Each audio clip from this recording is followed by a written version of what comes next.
बोला हाँ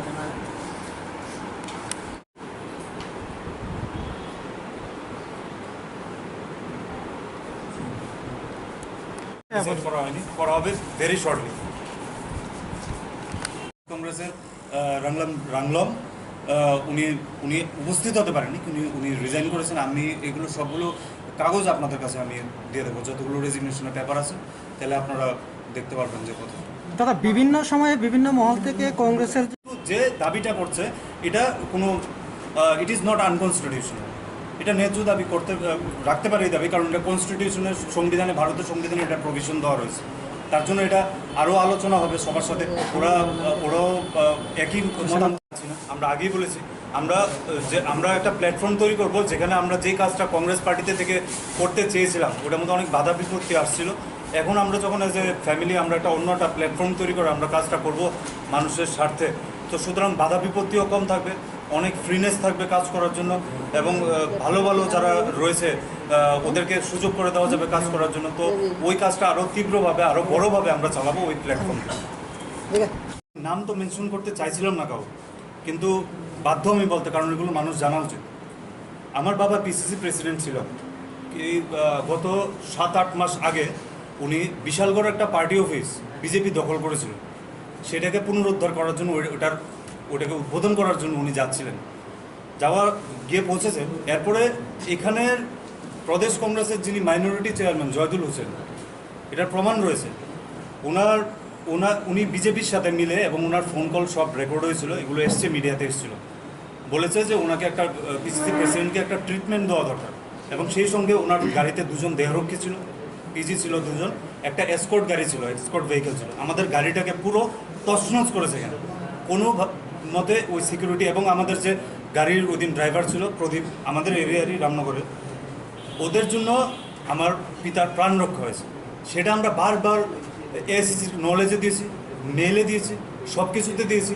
দেওয়ার পরে এরকম একটা ক্রিমিনালকে পার্টি থেকে সরানো নিয়ে, এত ইম্পর্টেন্ট একটা পদের মধ্যে ওকে বসিয়ে রাখা হচ্ছে, তাহলে কিভাবে মানুষকে ধরে রাখা যাবে যখন মানুষ জানে যে একটা ক্রিমিনাল একটা পদে বসে আছে? তো এটা ভেরি অবভিয়াস। তো এসবের জন্য কাজ করা যাচ্ছে না। এই যে গতদিন লাস্ট যে ডক্টর অজয় কুমার, আমাদের যে ইনচার্জ, উনি এসে গেছেন। উনি আসার পরে বিক্ষিপ্তভাবে 2বার ঘটনা হয়েছে, ওরা আমাকে অ্যাটাক করতে চেয়েছিল। ওরা কারা ছিল আপনারা হয়তো বা জানেন ভালো করে, ওদের লোক একই পার্টির মধ্যে। তো আমি খুব দুঃখ তখন হয়েছিল আমার, যে একই যেটা পার্টি এবং একই যেটা এজ এ ফ্যামিলি আমরা ট্রিট করি, ওইটার মধ্যে যদি কেউ থাকে যে আমাকে খুন করতে চায়, তাহলে অতি দুঃখজনক। সেটার মধ্যে তো কাজ করার কোনো স্কোপ কমই থাকবে, এবং বাধা বিপত্তি বারবার আমাদের ফেস করতে হচ্ছে। ওই দিনের পরেও কিন্তু আমরা রিটেন আমাদের আইওয়াইসিতে, এআইসিসিতে, এবং ডক্টর অজয় কুমার স্যার নিজে সাক্ষী রয়েছিলেন, এবং ওনার কাছে সবগুলো রেকর্ডিং দেওয়া হয়েছে যে কে বা কারা কৈলাসহরের যে আমাকে চাকু দিয়ে আমাকে স্ট্যাব করতে চেয়েছিল।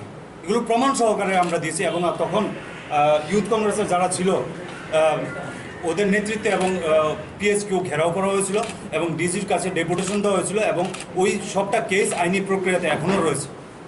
আমরা ইউথ কংগ্রেস স্টেট কমিটির থেকে করেছে, বেশিরভাগ করেছে। এখানের মধ্যে উপস্থিত আছে আমাদের ভাইস প্রেসিডেন্ট আছে নেপোলিয়ন ত্রিপুরা, ওইদিকে ভাইস প্রেসিডেন্ট রয়েছে আমাদের লিটন ঘোষ, তারপর এখানে আমাদের স্টেট কমিটির বিভিন্ন সেক্রেটারিজ, জেনারেল সেক্রেটারিজ রয়েছে, এবং ডিস্ট্রিক্ট প্রেসিডেন্ট আমাদের সাথে যারা ইউথ কংগ্রেসে কাজ করতো। এখানে আমাদের অমরপুর আর Udaipur district youth Congress president আছে সুমন ইসলাম। তারপরে এখানে মধ্যে রয়েছে আমাদের কৈলাসহর জেলা যুব Congress president Abdul Matin, Prosenjit Tripura south Tripura district president রয়েছে। অন্যরা আজকে অনেক দূরে আছে। কতজন রয়েছেন যারা আপনারা ইউথ কংগ্রেস থেকে রিজাইন করেছেন? পোস্ট হোল্ডার অ্যাবাভ, মানে main post holder, important post holder above 30 তো হইব, আরও বেশি হবে, 40-50 এরকম। মানে যারা district president, state committee, block president, different office bearer যারা 50 জনের কাছাকাছি আপনারা রিজাইন করেছেন। এর উপরেই হবে দাদা। পিসিসি থেকে কে রিজাইন করেছেন? পিসিসি থেকে এখন আমাদের সঙ্গে আছে মিস পরিণীতা চাকমা, উনি তো ওয়ার্কিং প্রেসিডেন্ট ছিলেন, উনিও রিজাইন করেছেন। এবং আমাদের এখানের মধ্যে আনঅর্গানাইজড ওয়ার্কার্স কংগ্রেস যে পুরো একটা সংস্থা ছিল, ওটার যে চেয়ারম্যান ছিল শান্তনু পাল, উনিও রেজিগনেশন দিয়েছে, এবং উনিও ওনার সহমত প্রকাশ করেছেন আমরা যাতে একসাথে কাজ করতে পারি। উনিও আজকে এখানে উপস্থিত রয়েছেন, এবং সবাই আছে এখানে আমাদের স্টেট। না না না না, একদম না। আমরা কোনো পার্টিতে আমরা যোগদান করবো না।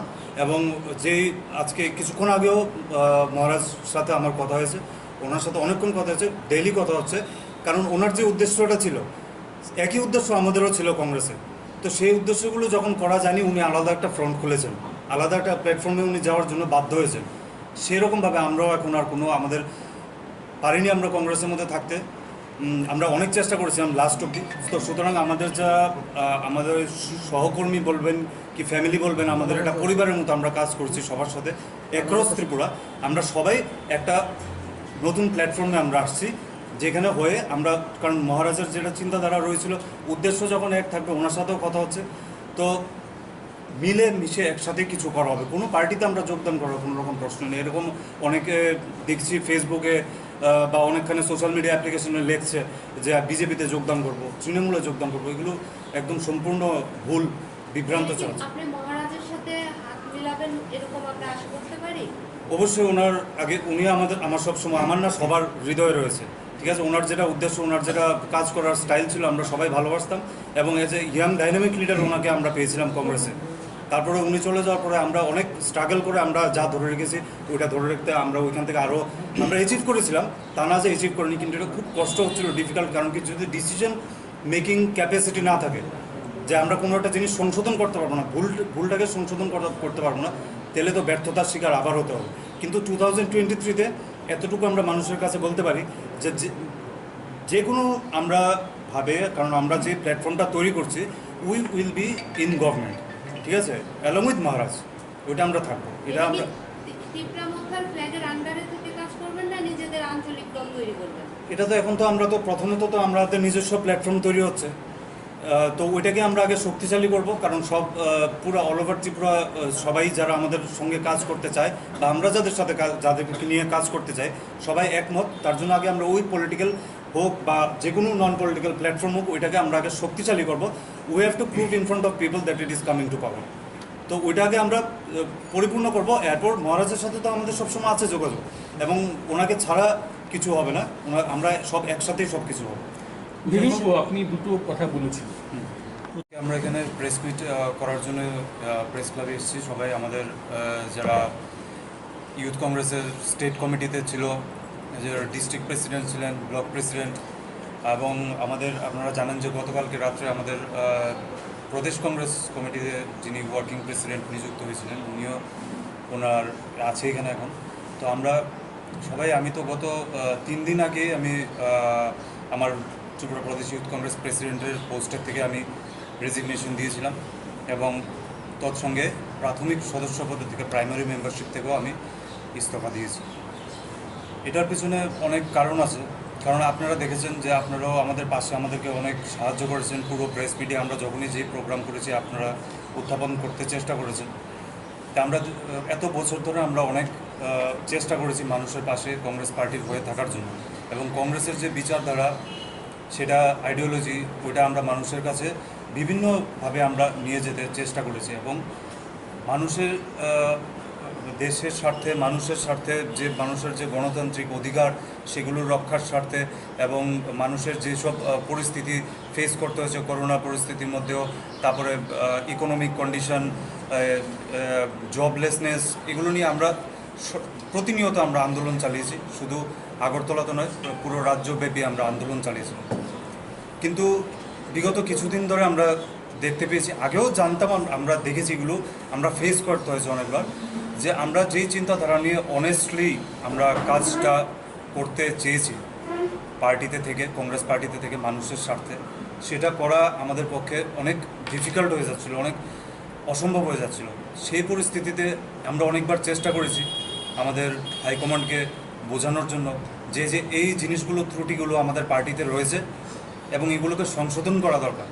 যদি সংশোধন না করা হয়, তাহলে যারা ভালো যুবক যুবতী রয়েছে, কিংবা অনেক ভালো respected people are there in the society, ওরাও আসতে চায়, পার্টিতে এসে কাজ করতে চায়, মানুষের স্বার্থে সেবাতে কাজ করতে চায়। কিন্তু যদি কোনো রকমের নোংরামি, ইনডিসিপ্লিন থাকে এবং কোনো ড্রব্যাক থাকে, সেগুলোকে দীর্ঘদিন ধরে যদি সংশোধন না করা হয়, তাহলে ওই মানুষ আমরা ধরে রাখতে আমাদের পক্ষে খুব অসম্ভব হয়ে যাচ্ছিল। এবং তার জন্য আমরা দেখেছি এবার আমাদের যখন in charge doctor Ajay Kumar sir উনিও এসেছিলেন, উনি আসার পরে ওনার সাথে কথা হয়েছে, উনি সবার সাথে মত বিনিময় করেছেন, সবার কথা শুনেছেন।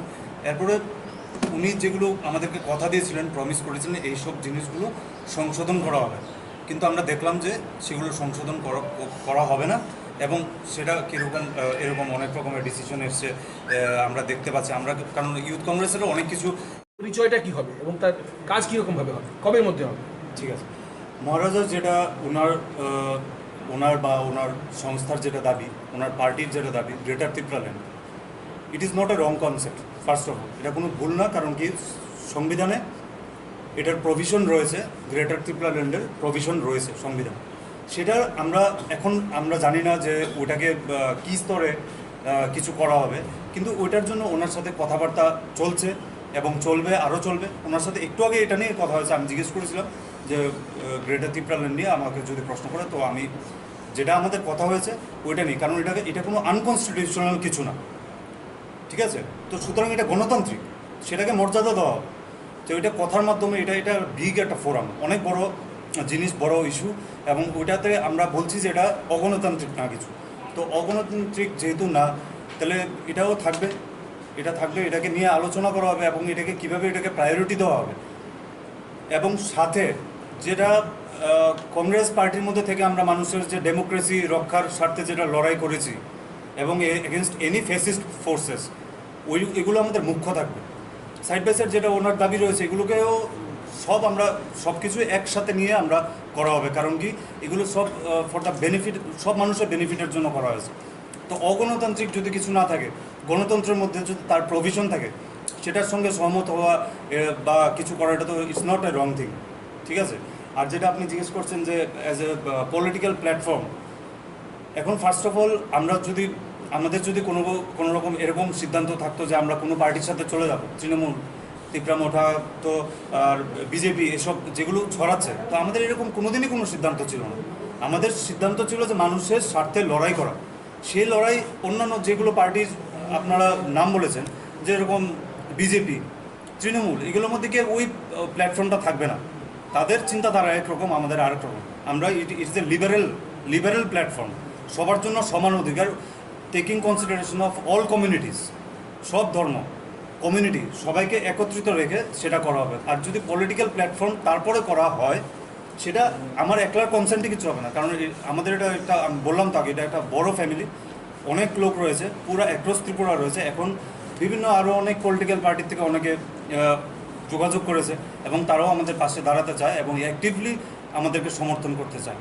তো সেই সঙ্গে আমাদের সেন্ট্রাল যখন আগরতলাতে যখন বড় আমাদের কনফারেন্স হবে, তখন সবার মতামত বিনিময় হবে, তখন সবার কনসেন্ট যেদিকে যা করার উদ্দেশ্য থাকবে তখন আমরা করবো। এখন তো সেরকম আমরা কোনো সিদ্ধান্ত করার নেই, কিন্তু আপাতত একটা প্ল্যাটফর্ম তৈরি করা হবে যেখানে সবাইকে আমরা ইউনাইট করতে পারবো।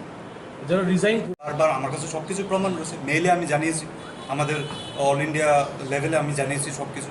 কিন্তু আমাদের অল ইন্ডিয়া প্রেসিডেন্ট যিনি শ্রীনিবাস ভাই, উনি নিঃস্বার্থভাবে উনিও পার্টির জন্য কাজ করছেন, তার জন্য আমি ওনার বিরুদ্ধে আমার কোনো অ্যালিগেশন নেই। কিন্তু সবসময় আমরা দেখতে পাই যেটা সোনিয়া গান্ধী, রাহুল গান্ধী ওই জায়গাতে ঠিক আছে, কিন্তু এই যে মাঝখানের যে ব্যাপারটা, প্রদেশ এবং এআইসিসি, ওইখানের যে মাঝখানে যে ব্যাপারটা থাকে, ওইটার মধ্যে একটা গ্লিচ সবসময় থাকে। কোনো না কোনো একজন ইনচার্জ আসে, যে ত্রিপুরার ব্যাপারটা মানসিকতাটা বুঝতে পারে না, বুঝতে চায় না, বুঝে না, এবং কোনো কিছুর মধ্যে ওরা একটা ইনফ্লুয়েসড হয়ে যায় অন্যদিকে। তো সেইগুলো পার করে কাজ করা, এখানের মধ্যে দীর্ঘদিন ধরে কাজ আমরা করছি মানুষের স্বার্থে, এগুলো আর ধরে রাখা আমাদের জন্য সম্ভব হচ্ছিল না।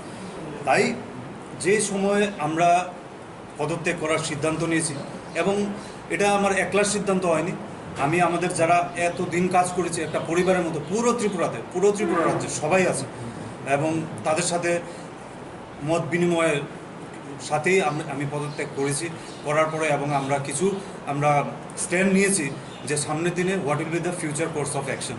তো এগুলো আমরা পরিপূর্ণ করব। আমরা নিজস্ব একটা প্ল্যাটফর্মে আগে আসতে হবে আমাদের, কারণ আমরা সবখানে কথা বলেছি এবং অনেক ফোন কলস আসছে সারা রাজ্যের থেকে, যারা আগে কংগ্রেসে ছিল না, অন্যান্য পার্টিতে ছিল বা আইডেল বসেছিল, ওরা চায় যে ওরা আমাদের সাথে আসে এক মঞ্চে একটা মানুষের স্বার্থে কাজ করার জন্য, মানুষের গণতন্ত্র রক্ষাতে লড়াই করার জন্য। তো তার জন্য আমরা ওইখানে সহমত হয়েছি। এবং আপনারা দেখেছেন যে 2015 থেকে যে প্রদেশ কংগ্রেসের কমিটি ওইটাই চলে আসছে। এর মাঝখানে আগে এখন যিনি আজকে প্রেসিডেন্ট নিযুক্তি হয়েছেন গতকালকে, ওনার নেতৃত্বে আগে আমরা কাজ করেছি, চেষ্টা করেছি দল সংগঠিত করার। এবং ওই কমিটি যেটা রয়ে গেছে এরপরে এসছে মহারাজ প্রদ্যুৎ কিশোর মানিক্য, উনি এসছেন as a president, PCC president. 9 মাসের উপরে উনিও স্ট্রাগল করতে হয়েছে, অনেক চেষ্টা করেছে উনি এগুলো সংশোধন করার জন্য। উনি থাকাকালীনও এই যে district Congress committee, PCC committee, block committee, যতগুলো সেল আছে, মাইনরিটি সেল, ওবিসি, এসসি, কোনোটাই বা এসটি সেল, আমাদের যেটা একটা আদিবাসী কংগ্রেস রয়েছে, এগুলোকে কোনোগুলোকেই পরিবর্তন ওনার সময় করতে দিন। এবং বর্তমান পিসিসি প্রেসিডেন্ট এতদিন যিনি ছিলেন ফরমার, ওনার টাইমে ওইগুলো করতে দেওয়া হয়নি। তো সব কিছু মিলিয়ে একটা ব্যর্থতায় আমরা বারবার ব্যর্থতার শিকার হচ্ছিলাম। এবং 2008, 2013 এত লম্বা আমি বলতে চাই না, এগুলোর মধ্যেও কংগ্রেস আসার কথা ছিল, কেন বা কী কারণে আসেনি এগুলো সবার জানা আছে। 88 to 93 গভর্নমেন্ট ফলের কারণে পিছনে কারা রয়েছে এগুলো সবার জানা আছে। তার জন্য আমরা যখন কংগ্রেস হয়ে মানুষ আমাদেরকে দেখে